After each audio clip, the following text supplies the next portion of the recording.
Good evening, guys. To Ask Jeremy TV, you're with me and yes, Jeremy. And today I've sought to catch up with the one distinguished scholar, this Professor Macharia Munene, and we're going to lay some issues. This basically on the president tour, travel to the central region. We want to catch up and talk some of the developments that have been happening in our country, and I'm here with the professor. How are you doing? Very well. Yes. How have you been? So far, so good. Life is good, and the good Lord has been good to me, so I feel okay. Thank you very much. Yes. Now, Prof, I think you've been seeing all the unfolding development that has been happening to our country. Yes. Maybe we can start by, you can shed some light of your view on how you feel of the political development in the state of our nation. Well, the country is politically in a fluid situation. In a fluid situation, Fluid. Nothing seems to be sure. You think of one thing today, then something happens that overturns it. Yeah. And right now we have a mongrel of a government. You don't know whether some people are supposed to be in the executive or in the opposition. Yeah. And they're all jumping up and down. So that's why it looks like a mongrel Yes. in the whole thing. So you have some people saying we are not in, yet they can be seen to be in. So there is what is going on. So there is confusion. Okay. There is also a lot of power play, and the politicians doing what they do best, which is undermining each other while they smile. And that is going on. Okay. And every time. Okay.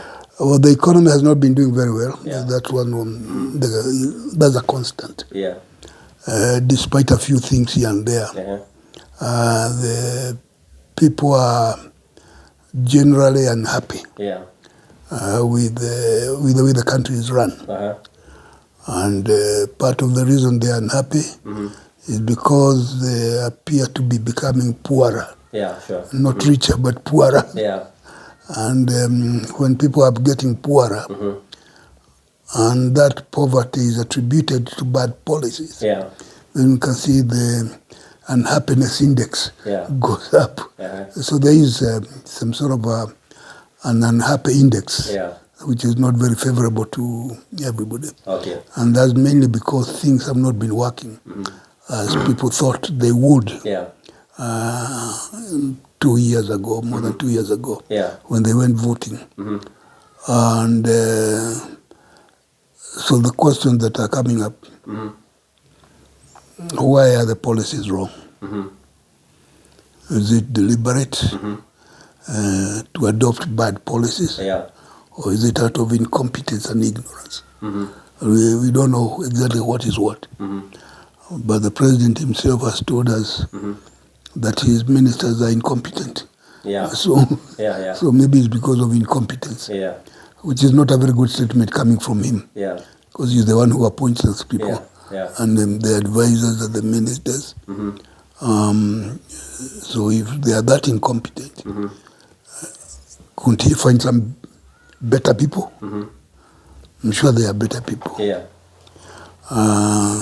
But then there are doubts as to whether, although there are some people who are really unfit to be anywhere, but it's also possible that he may not be listening very well. He's not listening to the ground. Let's start with the people he appoints as his advisors, and assuming that some of them are competent, and assuming they give him good advice, and he continues to insist on something that may be questionable, that's a different matter. Now, if the advisors are not giving good advice, in part because they are not in touch with the ground,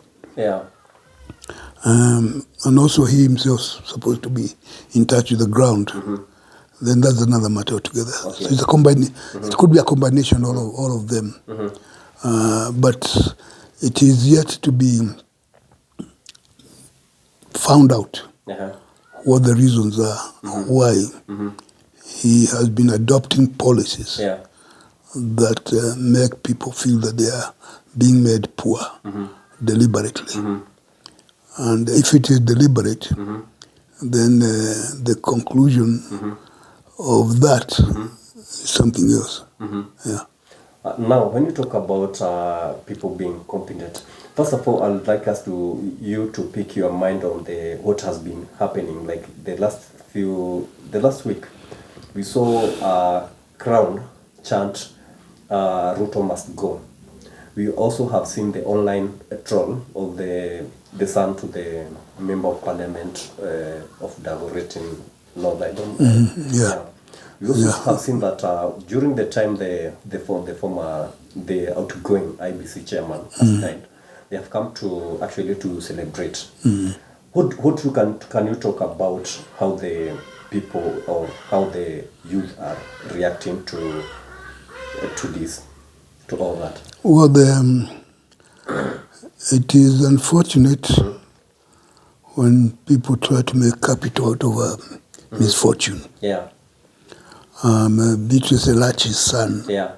I think he had a road accident. Yeah. Or whatever it is. Yeah. But he died. Yeah. And the reaction is a reaction to what she supposedly had said before, which was not very flattering to the youth. Yeah. And the youth they're young, so they have memories that are very fresh. Yeah. And say, this is what you said. Yeah. That if you are tired of Kenya, just get out. Yeah. Something like that. Yeah. So they are claiming now it appears as if your son is tired of Kenya. Yeah. It doesn't come out very well, but that's essentially that they are just reminding her that you did something wrong. By when the Gen Zs were up, really making a point. Yeah. And she supposedly said some things that are not very good. Yeah. So that's what they are reacting to. Okay. When you talk about the government of the president and his government and his cabinet adopting policy that they are making the Kenyans poorer. Yes. Do you speak are you trying to insinuate like when the government has lost the track, or are they when the Ruto was forming this government? I want to pick your mind on this, that when you say that the government is actually adopting some policies that are maybe not working. Wow, I'm getting